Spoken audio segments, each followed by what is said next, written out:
ಆಮೇಲೆ ಹೇಳಿದೆ ಅವ್ರಿಗೆ ಹೋದ್ಮೇಲೆ ಅರ್ಜುನ್ಸ್ಕೊಂಡು ಬಂದು ನೋಡಿ ಈ ಥರ ಇದೆ. ನಮ್ಮ ಪೊಲೀಸ್ನವರು ಎಲ್ಲ ಬರೀ ಚಡ್ಡಿಲಿದ್ದಾರೆ, ಭಾರಿ ದಪ್ಪ ಬೂಡ್ಸು, ತಲೆ ಇದು ತೊಂದರೆಲಿದ್ದಾರೆ. ನೀವು ನಿಮಗೆ ಮುಖ್ಯಮಂತ್ರಿನೂ ಆಗಿದ್ದೀರಿ, ಹೋಮ್ ನಿಮಗೆ ಬರುತ್ತೆ. ನೀವು ಕೂಡಲೇ ಕರ್ನಾಟಕದ ಪೊಲೀಸರಿಗೆ ಪ್ಯಾಂಟ್ ಚಡ್ಡಿ ತೆಗಿಸಿ ಕಂಪ್ಲೀಟ್ ಪ್ಯಾಂಟ್ ಹಾಕಿಸಿ. ಏನು ನಿಮಗೆ ಖರ್ಚಾಗುತ್ತೆ, ಅದರಿಂದ ಏನು ಉಳಿತಾಯ ಆಗುತ್ತೆ. ಅವಾಗ ದೊಡ್ಡ ಮನುಷ್ಯ ಭಾಳ ಖುಷಿಯಾಯಿತು ನೀವು ಹೇಳಿದ್ದು, ನನಗೆ ಮುಖ್ಯಮಂತ್ರಿಯಾಗೂ ಇದು ಒಳ್ದಿರಲಿಲ್ಲ, ನೀವು ಒಪ್ಕೊಂಬಿಟ್ರು. ಅವರು ಪ್ರಾಮಾಣಿಕ ಒಪ್ಕೊಂಬಿಡೋರು ಪಾಪ, ಒಳ್ದಿರಲಿಲ್ಲ ನೀವು ಹೇಳಿದಿರಿ. ನಾನು ನಿಜವಾಗ್ಲೂ ಈಗಲೇ ನಿಮ್ಮ ಎದುರಿಗೆ ಐಜಿಗೆ ಫೋನ್ ಮಾಡಿದ್ರು. ನೋಡಿರಿ, ನೆಕ್ಸ್ಟ್ ಕ್ಯಾಬಿನೆಟ್ ಮೀಟಿಂಗ್ಗೆ ನೀವು ಇಡೀ ರಾಜ್ಯದ ಪೊಲೀಸ್ಗೆ ಪ್ಯಾಂಟ್ ಹಾಕಿದ್ರೆ ಎಷ್ಟು ನಮಗೆ ಬಜೆಟ್ ಬರ್ಬೋದು, ಎಷ್ಟು ಬೇಕಾಗುತ್ತೆ, ಎಷ್ಟು ದಿವಸದೊಳಗೆ ಮುಗಿಸ್ತೀರಿ, ಇದನ್ನೆಲ್ಲ ತಗೊಂಡು ಬನ್ನಿ ಇದು ಮಾಡಿದೆ.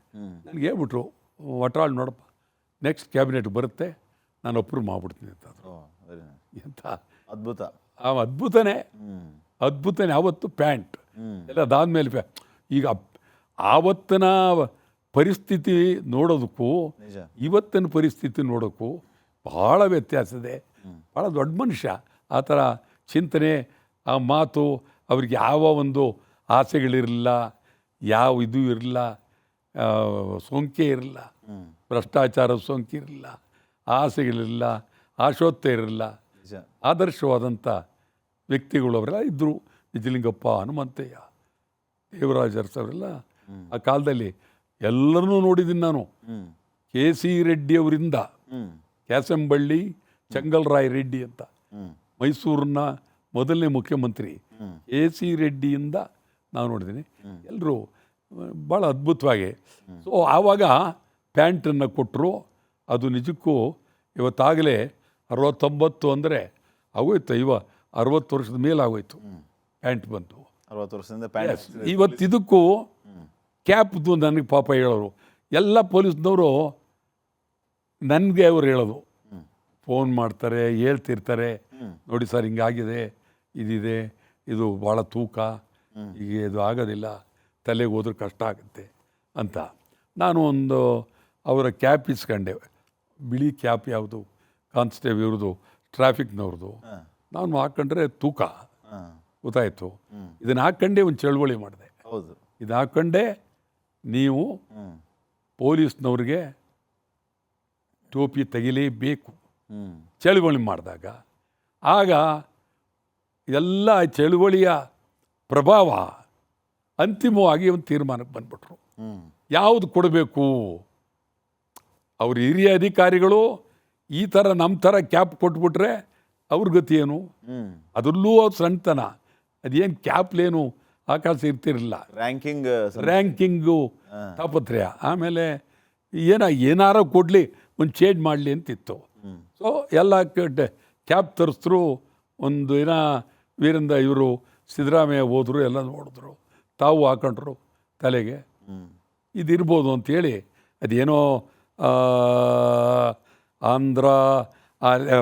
ಆಂಧ್ರದ್ದು ಇದಿರಬೇಕು, ಅಲ್ಲೇದು ತೆಲಂಗಾಣದ್ದು ಇರಬೇಕು ಅಂತ ನಾನು ಹಂಗೂ ಅದನ್ನು ಹೇಳಿದೆ.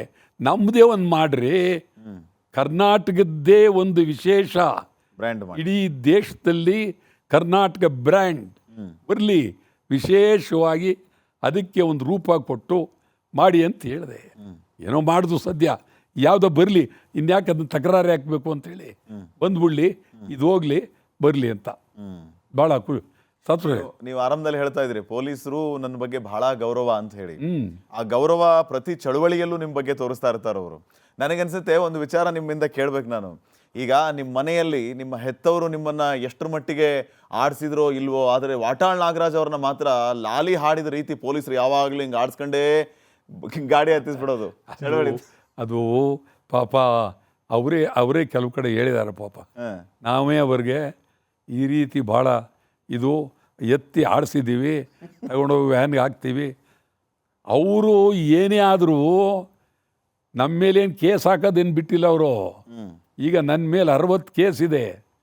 ಮೈಸೂರು ಬ್ಯಾಂಕ್ ಒಂದರಲ್ಲೇ 45 ಕೇಸ್ ಹಾಕಿದ್ದಾರೆ. ನಾಗರಾಜ್ ಸರ್, ಅದು ಈಗ ಮೆಂಟಲಿ ಫಿಕ್ಸಾ? ಅಂದ್ರೆ ಈಗ ನೀವು ಚಳವಳಿಗೆ ಹೋದ್ರಿ ಅಂತಂದ್ರೆ ಪೊಲೀಸರು ಬರ್ತಾ ಇದ್ದಂಗೆ ನೀವು ಪೊಲೀಸರ ಹೆಗಲ ಮೇಲೆ ಕೈ ಹಾಕ್ಬಿಡ್ತೀರಿ, ಅವ್ರು ಆ ಕಡೆ ಕಾಲು ಎತ್ಕೊಂಡು ಹೋಗ್ತಾ ಇರೋದೆ ಅವ್ರು ಎತ್ಕೊಂಡು ಹೋಗೋದೇ ಫಿಕ್ಸ್ ಅಂತ. ಇಲ್ಲ ಏನಾಗುತ್ತೆ ಅಂತಂದರೆ ಅವರು ಯಾರನ್ನೇ ಆಗಲಿ ಆ ಫೋರ್ಸ್ನಲ್ಲಿ ಪೊಲೀಸ್ನವರು ಎಳ್ದಾಳೋದು ಮಾಡಿ ಕೈಕಾಲು ಮುರಿದ ಗತಿ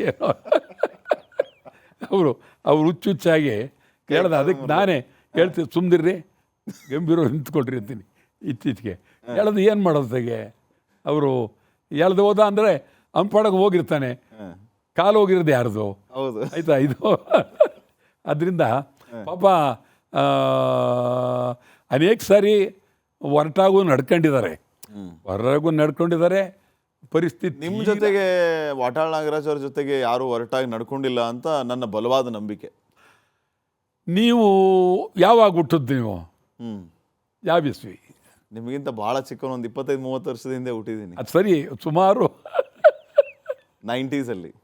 90. ಅಯ್ಯಯ್ಯೋ, ನಾನು ಅದನ್ನೇ ಹೇಳಿದ್ನಲ್ಲ, ಭಾಳ ಭಾಳ ಭಾಳ. ಅಯ್ಯಯ್ಯೋ, ಅಜಗಜಾಂತರ ನಮ್ಮನ್ನು ಆವಾಗ ನೀವು ನೋಡಿದ್ರೆ ಕಣ್ಣೀರಿಡ್ತೀರಿ. ನಮ್ಮನ್ನು ಚಳುವಳಿ ಮಾಡಿದ್ರೆ ಎಲ್ಲಿ ಬಂಧನ ಮಾಡಿ ಎಲ್ಲಿಡ್ತಾಯಿದ್ರು? ಲಾಕಪ್ ನೋಡ್ಬೇಕು ನೀವು, ನೋಟಕ್ಕಾರ ನೋಡಬೇಕು. ನಾನು ಹೇಳೋದು ಲಾಕಪ್ ಒಳಗಡೆ ಎಲ್ಲ ಸ್ಟೇಷನ್ಲಿ ಈಗ ಸ್ವಲ್ಪ ಅದು ತೆಗೆದಿದ್ದಾರೆ. ಎಲ್ಲ ಲಾಕಪ್ ಅಂದರೆ ಕಂಪ್ಲೀಟ್ ಕಬ್ಬಿಣ ಸರಳು, ಅದರೊಳಗೆ ಇದು. ಈಗ ನೀವು ನನ್ನ ಬಾಲ್ಯ ನೆನೆಸಿದ್ರಿ ನಾಗರಾಜ್ ಸರ್. ನೀವೆಲ್ಲ ನಮಗೆ ಈಗ ನೋಡಿ, ನಾವು ನಿಮ್ಮ ಜೊತೆಗೆ ಸಂದರ್ಶನ ಕೂತಿದ್ದೀವಿ. ಆ್ಯಕ್ಚುಲಿ ನಾವು ಚಿಕ್ಕವರಿದ್ದಾಗಲೇ ಫೇವ್ರೇಟು. ಅದು ಸರಿ. ಯಾಕೆಂತ ಕೇಳಿ. ಯಾಕೆ ಅಂತ ಕೇಳಿ. ಯಾಕೆ ಅಂತಂದ್ರೆ ನೀವು ಟಿವಿಲಿ ಬಂದ್ರಿ, ಪೇಪರಲ್ಲಿ ಬಂದ್ರಿ ಅಂತಂದ್ರೆ ನಮಗೆ ಅವತ್ತು ರಜಾ ಅಂತ ಫಿಕ್ಸ್. ವಾಟಾಳ್ ನಾಗರಾಜ್ ಸರ್ ಬಂದ್ರು ಅಂದ್ರೆ ನಮ್ಮ ಸ್ಕೂಲ್ಗೆ ರಜಾಪ ಹಂಗಿದ್ರೆ. ಕರ್ನಾಟಕ ಬಂದ್ ಹೇಳ್ತಾರೆ ನಮಗೆ ರಜಾ ಸಿಗುತ್ತೆ ಅಂತ ಹೇಳಿ. ನೀವು ಬಂದ್ರಿ ಅಂತಂದ್ರೆ ನಮ್ಗೆ ಒಂದ್ ರೀತಿ ಖುಷಿ ಸರ್. ವಾಟಾಳ್ ನಾಗರಾಜ್ ನಮಗೆ ಇವತ್ತು ಸ್ಕೂಲ್ಗೆ ರಜಾ ಸಿಗುತ್ತೆ. ಬೇಕಾದಷ್ಟು ನಡೆದೆ, ಬರೀ ವಿದ್ಯಾರ್ಥಿಗಳದೇ. ಇದ್ರ ಸಂದರ್ಭದಲ್ಲಿ ಪಾಸ್ ಮಾಡಿಸಿ ಅನ್ನೋರು. ಈ ಕೊರೋನಾ ಸಂದರ್ಭದಲ್ಲಿ, ಕೋವಿಡ್ ಟೈಮಲ್ಲಿ ಎಷ್ಟೋ ಸಾರಿ ಹೇಳಿದೆ, ಪಾಸ್ ಮಾಡ್ಬಿಡಿ, SLC ವರ್ಗೂ ಹೋಗಲಿ ಪಾಪ, ಎಷ್ಟೋ ಸಾರಿ ಹೇಳಿದ್ದೀನಿ. ಅವ್ರು ಇವತ್ತೂ ಎಲ್ಲಿವರೆಗೆ ಹೇಳ್ತಾರೆ ಅಂತಂದರೆ, ನೀವು ಮುಖ್ಯಮಂತ್ರಿ ಆಗ್ಬೇಕು ಸರ್, ನೀವು ಮುಖ್ಯಮಂತ್ರಿ. ಸರಿ ಕಂಡ್ರೆ ನಿಮ್ಮ ಓಟ್ ಕೊಟ್ರೆ ಆಗಲ್ಲ, ಅದು ಸುಲಭ ಅಲ್ಲ. ಮುಖ್ಯಮಂತ್ರಿ ಆಗಬೇಕಾದ್ರೆ ಅದಕ್ಕೆ ವಿಧಾನ ಇದೆ. ಹೌದು, ನೀವು ಪ್ರೀತಿಯಿಂದ ಮುಖ್ಯಮಂತ್ರಿ ಆಗಬೇಕು ಅಂತ ಎಲ್ಲಾಗುತ್ತೆ, ಆಗೋದಿಲ್ಲ. ಅದಕ್ಕೆಲ್ಲ ಬೇರೆ ಚಿಂತನೆಗಳು. ಎಂದೋ ಆಗಬೇಕಾಗಿತ್ತು, ಆಗಲಿಲ್ಲ. 73ಕ್ಕೆ ಆಗಬೇಕಾಗಿತ್ತು, ನಾನು ಆಗಲಿಲ್ಲ, ಏನು ಮಾಡೋಕ್ಕಾಗಲ್ಲ. ಅದಕ್ಕೋಸ್ಕರವಾಗಿ 73ರಲ್ಲಿ ನೀವು ಮುಖ್ಯಮಂತ್ರಿ ರೇಸಲ್ಲಿ ಇದ್ರಿ. ಆ ಥರ ಇದ್ನಲ್ಲ. ಅವಾಗ ಸಾಹಿತಿಗಳು ಕೆಲವರು ಅಲ್ಲಿ ಭಾಳ ಅದ್ಭುತವಾಗಿ ಇವತ್ತು ನೆನ್ಕೊಳ್ಬೇಕು.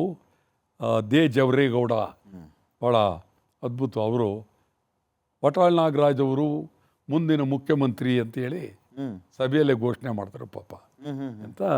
ದೊಡ್ಡಸ್ಗೆ ನಮಗೊಂದು ಹೊಸ ವಿಚಾರ ತಿಳಿಸಿದ್ರೆ, ನೀವೀಗ 73ರಲ್ಲಿ ಮುಖ್ಯಮಂತ್ರಿ ರೇಸಲ್ಲಿ ನೀವು ಇದ್ರಿ ಅಂತ ಹೇಳಿ.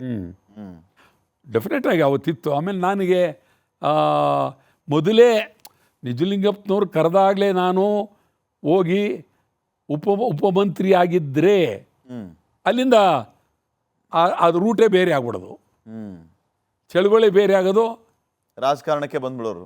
ಅದು ಆಗಿ ಅವ್ರು ನೇರವಾಗಿ ಹಾಕೊಟ್ಟಿತ್ತು.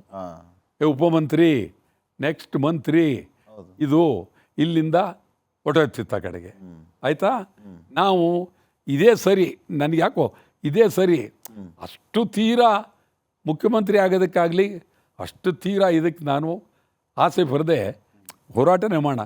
ಈಗ ಅವ್ರಿಗೂ ನಾನು ಹೇಳಿದೆ, ನಿಜಲಿಂಗಪ್ಪನವ್ರಿಗೂ, ಇಲ್ಲೇ ಬೇಡಿ ದಯವಿಟ್ಟು ನಾನು ಚಳುವಳಿ ಮಾಡಬೇಕಾಗತ್ತೆ, ಮಂತ್ರಿ ಆದರೂ ಮಾಡೋಕ್ಕಾಗೋದಿಲ್ಲ ಅಂತ. ಅವರು ಅಯ್ಯೋ ಯಾರಪ್ಪ ಇವನು ಆ ಥರ, ನನ್ನ ಎಲ್ಲರೂ ಮಂತ್ರಿ ಆಗ್ತೀವಿ ಅಂತಾರೆ, ಇವನು ಬಂದು ಈ ಥರ ಹೇಳ್ತಾನಲ್ಲ ಅಂಥೇಳಿ ಅವ್ರ ತಲೆಯಲ್ಲಿ. ಆಮೇಲೆ ಎಷ್ಟೋ ಸಂದರ್ಭದಲ್ಲಿ SR ಬೊಮ್ಮಾಯಿ, ಈ ಬೊಮ್ಮಾಯಿ ಅವರಪ್ಪ ಅವರು ನಮ್ಮ ಪಾರ್ಟಿಗೆ ಬಂದುಬಿಟ್ರೆ ವಾಟಾಳ್ ನಾಗರಾಜ್ ಮಂತ್ರಿ ಅಂದರು. ಪಾರ್ಟಿಗೆ ಬರೋಂಗಿಲ್ಲರಿ, ಇನ್ನೆಲ್ಲಿ ಮಂತ್ರಿ ಮಾಡೋದು ನೀವು ಅಂತೇಳಿ ನನ್ನ ಜೊತೆಲೇ ಇದ್ದರು ಇವರಪ್ಪ SR ಬೊಮ್ಮಾಯಿ. ರಾಯಿಸ್ಟ್ ಅವರು ಆ ಕಾಲದಲ್ಲಿ ಅಲ್ಲಿ ಬಂದದ್ದು. ಅದಾದಮೇಲೆ ಸರಿ, ದೇವರಾಜಸ್ನವರಂತೂ ಭಾಳ ನನ್ನ ಮೇಲೆ ಪ್ರೀತಿ ಪಾಪ. ಅವರು ಭಾಳ ಇಡೀ ರಾತ್ರಿ ನನ್ನ ಕರೆದು, ನೋಡಪ್ಪ ಇಡೀ ಕರ್ನಾಟಕದಲ್ಲಿ ನಾವಿಬ್ಬರು ಓಡಾಡೋಣ, ನನ್ನ ಜೊತೇಲಿ ಇರಬೇಕು, ನನ್ನ ಮಾತು ಕೇಳಲೇಬೇಕು, ನೀನು ಕ್ಯಾಬಿನೆಟ್ ಬರಬೇಕು ಅಂತ ಭಾರಿ ಒತ್ತಾಯ ಮಾಡಿದ್ರು ಪಾಪ ದೇವರಾಜ್ ಅರಸು. ನಾನು ಅವ್ರಿಗೆ ಹೇಳಿದೆ, ಭಾಳ ಒತ್ತಾಯಕ್ಕೆ ರಾತ್ರಿ ಒಪ್ಪದೆ ಆಯಿತು ಅಂತ. ಅದಾದಮೇಲೆ ಅಲ್ಲಿಂದ ಹೊರಟಾಗ ರಸ್ತೆಯಲ್ಲಿ ಅರೆ ಮಂತ್ರಿ ಆದರೆ ಕಬ್ಬಾರ್ಡ್ ಹಿಡಿಯೋದು ಹೆಂಗೆ, ಚಳುವಳಿ ಮಾಡೋದು ಹೆಂಗೆ, ತಮಟೆ ಹೊಡೆಯೋದು ಹೆಂಗೆ, ಓ ಇದೆಲ್ಲ ಸರಿ ಇಲ್ಲ ಅಂಥೇಳಿ ಇದು ಹೇಳಲೇಬೇಕು ಅವ್ರಿಗೆ, ಬೇಡ ಅಂತ ಹೇಳಬೇಕು ಅಂತ ಬೆಳಿಗ್ಗೆ 5 ಗಂಟೆಗೆ 5:05 ಹೋಗ್ತಾಯಿದ್ದೀನಿ. ಪಾಪ ಅವ್ರು ವಾಕಿಂಗ್ ಎದ್ದು ಬಂದರು. ಅರೆ ಏನು ಬಂದಪ್ಪ ಇದು ರಾತ್ರಿ ಮಾತಾಡೋ ಏನು ಬಂದೆ ಅಂತ. ತಾವು ಬೇಜಾರು ಮಾಡ್ಕೊಳ್ಳೋದು ಅಂದರೆ ಹೇಳ್ತೀನಿ ಅಂತ. ಏನು ನನಗೆ ಮಂತ್ರಿ ಬೇಡ, ತಪ್ಪಾಗುತ್ತೆ, ನಾವು ಚಳುವಳಿ ಎಲ್ಲ ಮಾಡೋದು ಇದೆಲ್ಲ ಇದೆ. ಸುಮ್ಮನೆ ಕೂತ್ಬಿಟ್ರು 1 ನಿಮಿಷ ಪಾಪ. ಕನ್ನಡ ಚಳುವಳಿಗೋಸ್ಕರ ಮಂತ್ರಿ ಪದವಿನೇ ತ್ಯಾಗ ಮಾಡಿಬಿಟ್ರಿ. ಹೌದು, ಬೇಡ ಅಂತ 100ಕ್ಕೆ 200 ಭಾಗ ಹೇಳಿದೆ ಪಾಪ.